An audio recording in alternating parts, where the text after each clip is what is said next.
My wife's high school sweetheart returned to town as a millionaire. She immediately told me, "I think we married too young." I agreeably signed the divorce papers. 6 months later, the ex was arrested for fraud, and she was calling me begging for help. Original post: I, 35 male, have been married for 8 years. Thought we had a solid thing going. We met in college, got married at 27, bought a modest house in the suburbs, both had decent jobs. Nothing fancy, but comfortable. We were planning to start trying for kids next year. 3 months ago, her high school sweetheart rolled back into town. She mentioned him casually at first. "Oh, my ex from high school just moved back. He's doing really well, apparently." Then it was coffee to catch up. Then it was he's taking me to lunch, just as friends obviously. Then dinner. Then she started dressing different. Better perfume, new clothes I didn't recognize. I'm not stupid. I knew something was up, but here's the thing. I didn't panic. I just watched. 2 weeks ago, she came home from another friendly dinner and sat me down at our kitchen table. The one I'd refinished myself last year, spending weekends stripping the old varnish and applying new stain. That detail matters later. "We need to talk," she said. Classic opener. I put down my phone and gave her my full attention. "I've been doing a lot of thinking," she continued, "about us, about our marriage, and I think we married too young." I didn't say anything, just waited. We were 27. We hadn't experienced enough of life. We didn't know who we really were yet. And now I'm 35 and I'm realizing there's so much I missed out on. "Okay," I said. She blinked. "Okay? Yeah, if that's how you feel, okay?" She looked thrown off, like she'd expected me to fight her on it. "I think we should separate, maybe get divorced. I need to figure out who I am outside of this marriage." "Is this about your high school ex?" Her face flushed. "This isn't about him. This is about me, about us. We're not right anymore." "Cool, I'll call a lawyer tomorrow." Now she looked genuinely shocked. "You're not even going to try to save this?" I looked at her. Really looked at her. "You're sitting here telling me you don't want to be married anymore. You've been going out with another dude for weeks. What exactly am I supposed to save? I just thought you'd care more." "I care enough to not drag this out. You want out, you're out. Simple." She got defensive then. "You're being incredibly cold about this. You want me to cry and beg? That's not happening. You made your choice. I'm respecting it." That conversation was on a Wednesday. By Friday, I'd contacted 3 divorce attorneys and picked one. My buddy who's been through this recommended a guy who's practical and doesn't drag things out unnecessarily. Filed no fault, agreed to split everything 50-50 to keep it moving fast. She moved out 2 weeks later, stayed with her parents while she figured things out. Yeah, right? I saw her Instagram story at some fancy restaurant that weekend. Her ex's watch was visible in the shot of them holding champagne glasses. The divorce moved quick because neither of us fought it. House went up for sale. We split our savings account down the middle. She got her car. I kept mine. No kids, no pets, just assets to divide. I did keep one thing though. That kitchen table I'd refinished. She didn't want it anyway, said it was too rustic for her new aesthetic. I also kept all my woodworking tools and the projects in the garage. She called them hobby junk. 1 month after she moved out, I saw her Facebook relationship status change to "in a relationship." Tagged her ex. Comments were full of her friends congratulating them, saying they were meant to be and finally found your way back to each other. Her mom called me. "You're really not going to fight for her? She doesn't want to be fought for. She wants to be with him. I'm letting her." You're giving up too easily. Or I'm respecting her decision like an adult. Her mom huffed and hung up. The divorce finalized 6 weeks ago. We each got about $85 from the house sale after paying off the mortgage and realtor fees. Split the furniture we couldn't agree on via text message negotiations. She took the living room set, I took the bedroom furniture and my workshop stuff. I moved into a small 2-bedroom apartment closer to work. Spent a weekend setting up my woodworking area on the covered patio. Started taking on some custom furniture commissions through social media. Turns out people really dig handmade stuff. Life was quiet, not bad, just different. Then yesterday happened. Update 1, 2 months post-divorce. So things have been interesting. My ex-wife has been living her best life on social media. Every post is about her amazing boyfriend, their incredible dates, the luxury lifestyle. She went from our modest suburban existence to posting shots of designer handbags and weekend trips to resorts. Her ex drives a Tesla, wears expensive suits, takes her to places that cost more for one meal than we used to spend on groceries in a month. She posted about how he's a self-made success story who built his wealth through smart investments and business ventures. Meanwhile, I'm over here eating leftover pizza and building a bookshelf for my neighbor. Her friends have been brutal on social media, saw comments on her posts like, "You look so much happier now," and "This is what you deserve." One of her cousins literally commented, "Finally with someone who can give you the life you should have had." Whatever. I muted her on everything but didn't block her. Blocking felt like I cared too much. My life actually got better in weird ways. I started going to this woodworking co-op space twice a week. Met some cool people. One guy has been teaching me advanced joinery techniques.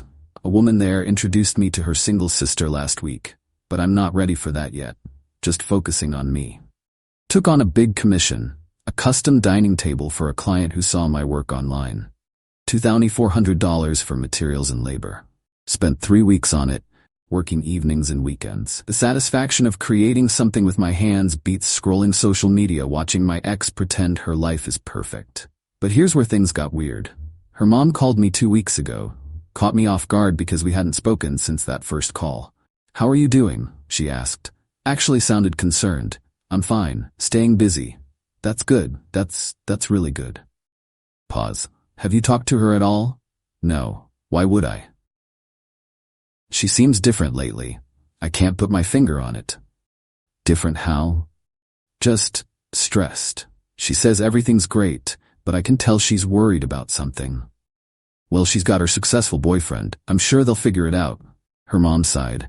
"I know you think I took her side in all this. You did take her side. I was supporting my daughter, but between you and me, I never liked that boy she dated in high school. Something about him always felt off." Interesting timing for that revelation. "Not my problem anymore," I said. "I know, I wanted to check on you. You were a good husband. I hope you know that." The call ended and I went back to sanding a chair leg. Didn't think much about it. Until 3 days ago. I was at the hardware store buying wood stain when I ran into one of her ex's former business partners. I know this because he saw me, did a double take, and walked over. "You're her ex-husband, right?" he asked. "Yeah?" "Dude, you dodged a bullet." Turns out her boyfriend's business ventures were sketchy as hell. This guy had partnered with him on a real estate investment thing that went sideways. Said he barely got his initial investment back, and the whole operation seemed borderline illegal. "I can't prove anything," he said, "but I'd bet money he's running some kind of scheme. Everything's smoke and mirrors. The cars, the clothes, the lifestyle, it's all leveraged to the max. Dude's probably drowning in debt but making it look good." I thanked him for the info and left. Didn't know what to do with it. Not my circus, not my monkeys anymore. Right? Finished my commission table. Client loved it, posted photos of the finished piece, and got 3 more inquiries. Apparently there's good money in custom furniture if you're decent at it. Life was actually pretty okay. Peaceful. Then yesterday morning, my phone rang at 6:45 a.m. Unknown number. Almost didn't answer. "Hello? It's me." My ex-wife's voice. Shaky. "Why are you calling from a random number?" My phone got shut off. I'm using my friend's phone. Red flag. "Okay? Can we meet? I need to talk to you about something important." "We're divorced. We don't have anything to talk about. Please, it's urgent. Just coffee. 1 hour." Something in her voice made me agree. Curiosity, maybe, or stupidity. We met at a diner near her parents' place. She looked rough, hair not done like usual, no makeup, wearing jeans and a hoodie instead of the designer stuff from her Instagram. She ordered coffee, didn't touch it. "What's going on?" I asked. "I made a mistake." "Of course. Okay. With him, with the divorce, with everything." I sipped my coffee. Waited. He's not who I thought he was. The business stuff, the money, it's not real. Most of it's borrowed or, I don't know, it's complicated. "So why tell me?" "Because I need help." And there it was. I gave him $50,000, she said quietly. I nearly spit out my coffee. "You what?" "For my half of the house sale. He said he had this amazing investment opportunity. Guaranteed returns. I'd double my money in 6 months. You gave your ex-boyfriend from high school $50,000. Based on what exactly? He showed me paperwork. It looked legitimate. He's been doing this for years. He knows what he's doing. Apparently not. Her hands were shaking. I can't get it back. He keeps saying it's tied up in the investment. It'll mature soon. Just be patient. But it's been 2 months and I need that money. I only have $35 left and rent is killing me. What rent? I thought you were living with him? She looked down. I was, but we had a fight about the money and I moved out, got my own place because I didn't want to seem desperate. The irony was incredible. So you spent the divorce settlement on a fancy apartment and a bad investment, and now you're broke. I'm not broke. I just need some of that money back to cover expenses until my next paycheck. Still not explaining why you called me. I thought maybe you could talk to him. Guy to guy, explain that I really need the money back. I actually laughed. Couldn't help it. You want me to help you get back the money you invested with your boyfriend who you left me for? He's not my boyfriend anymore. We broke up. Still not my problem. You were always good at talking to people. Reasonable. He might listen to you. No, please. I don't know what else to do. Here's a thought.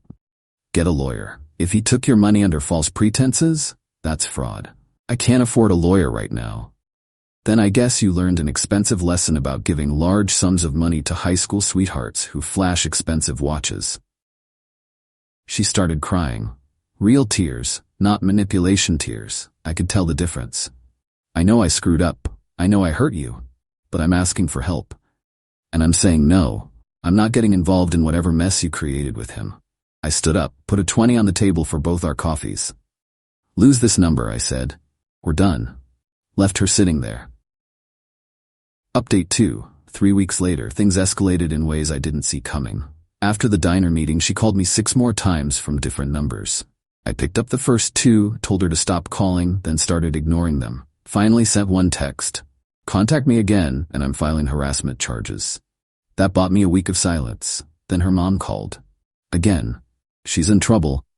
Her mom said without preamble, real trouble, not my circus. She lost $50,000 to that scumbag. Did she tell you that? Yep. Also told me it's not my problem. She's your wife, ex-wife, very, very ex. She made a mistake. People make mistakes. Sure, and people face consequences. She chose to leave our marriage for this guy. She chose to invest her money with him. She chose all of it. I'm choosing to not get involved. You're being cruel. I'm being boundaried. There's a difference. Her mom tried the guilt trip angle for 10 more minutes before I ended the call. 2 days later, I got a Facebook message from my ex's best friend. We'd been friendly during the marriage, but I hadn't heard from her since the divorce. Hey, I know you probably don't want to hear from anyone in her circle, but I thought you should know what's really going on. Against my better judgment, I read on. Turns out it's worse than my ex let on. She didn't just invest $50,000 with her boyfriend. She also co-signed on a luxury car lease for him, $800 per month. Put him on her credit cards as an authorized user. He racked up $15,000 in charges and loaned him another $10 in cash for business expenses. Total damage, roughly $75, plus ongoing credit card debt. Her ex apparently pulled the same scam on 2 other women in the past year. Promise of investment returns, luxury lifestyle, then ghost when things get tight. He'd already moved on to some 23-year-old he met at a gym. She's completely destroyed financially, her friend wrote. Had to move back in with her parents, can barely make minimum payments on the credit cards. She's too proud to file bankruptcy, but that's where she's heading. I felt nothing. Not satisfaction, not pity, just nothing. Thanks for letting me know, I replied. But I can't help. She's not asking you to fix it. She just needs someone to talk to who understands financial stuff. You were always good with money. I'm good with money because I don't invest my life savings with con artists. Her friend went quiet after that. The weekend hit and I had plans to install custom shelving in my apartment. Bought some beautiful maple, had the whole thing designed. Therapeutic work. Sunday afternoon, my doorbell rang. Checked the peephole. My ex-wife, with her dad. I opened the door but didn't invite them in. We need to talk, her dad said. He'd always been the reasonable one in her family. About helping her fix this mess. No. Hear me out. I'm not asking you to give her money. I'm asking you to come with me to talk to this guy. Convince him to return at least some of what she gave him. Why would he listen to me? Because you're calm, logical. You can explain that what he did was wrong without it getting emotional. I almost closed the door, almost. What's in it for me, I asked. Her dad looked surprised. You'd be helping someone you cared about. Cared about? Past tense. She made it very clear we were done. My ex stepped forward. I'll pay you $1,000 if you help me get any money back. You just told me you're broke? My dad will pay you. Her dad shot her a look but didn't deny it. Let me get this straight, I said. You want to pay me $1,000 to help you recover money that you invested with the guy you left me for, because you can't afford a lawyer to do this properly. Yes. The audacity was impressive. Here's my counteroffer. No. Her dad tried to negotiate. What if we make it $2,000? What if you respect my boundaries and leave? You know what? I was wrong about you, my ex snapped. I thought you were a good person, but you're just vindictive and petty. You're enjoying watching me suffer. I'm not watching you do anything. I'm living my life. You keep inserting yourself into it. I asked you for one thing. Just help me talk to him. And I said no, multiple times, in multiple ways. How many different ways do I need to say it? Her dad put his hand on her shoulder. Come on, this isn't working. They left. She was crying again. Her dad looked tired. I went back to my shelving project. 3 days later, my phone lit up with texts from numbers I didn't recognize. Her friends, her cousins, her coworkers. All saying basically the same thing. How can you be so heartless? She needs help and you're just being spiteful. You must have really hated her to act like this. I blocked every number and turned off message notifications from non-contacts. Then yesterday happened. I was at the woodworking co-op helping a newbie learn how to use a router when my phone started buzzing. My brother. I stepped outside to answer. Dude, are you watching the news? No, why? Check Channel 7, right now. I pulled up the local news site on my phone. Top story. Local businessman arrested in investment fraud scheme. There was a photo of my ex-wife's ex-boyfriend in handcuffs. According to the article, he'd been running a Ponzi scheme for the past 2 years. Took money from at least 15 people, promised high returns on real estate investments that didn't exist. Total estimated fraud, over $800,000. One of his victims had finally reported him to the FBI. They'd been investigating for 3 months. Arrested him at his luxury apartment that morning. The apartment was rented, by the way. The Tesla was leased. Everything was smoke and mirrors, just like his former business partner had warned me. I sat in my truck in the parking lot, reading the article twice. My phone rang. Her mom. I answered. Did you see? She asked. Yeah. She gave him $75,000. The FBI says she'll maybe get back 30 cents on the dollar once they liquidate his assets and distribute to victims. That's less than $25,000. That's rough? That's all you have to say? That's rough? What do you want me to say? That you'll help her? That you'll do something? Like what? The guy's arrested, the FBI's handling it, there's nothing I can do. You could help her financially while she recovers from this. And there it was. The real ask. No. She's going to lose everything. She can't make her credit card payments. Her credit score is destroyed. She might have to file bankruptcy. Those are consequences of her choices. You're really going to watch her hit rock bottom and do nothing? I'm not watching anything. I'm living my own life. She's not my responsibility. She was your wife for 8 years. Was, past tense. She ended that when she decided I wasn't good enough for her.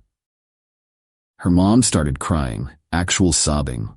Please, I'm begging you. Just give her enough to cover a few months while she figures this out. $10,000, $5,000, anything.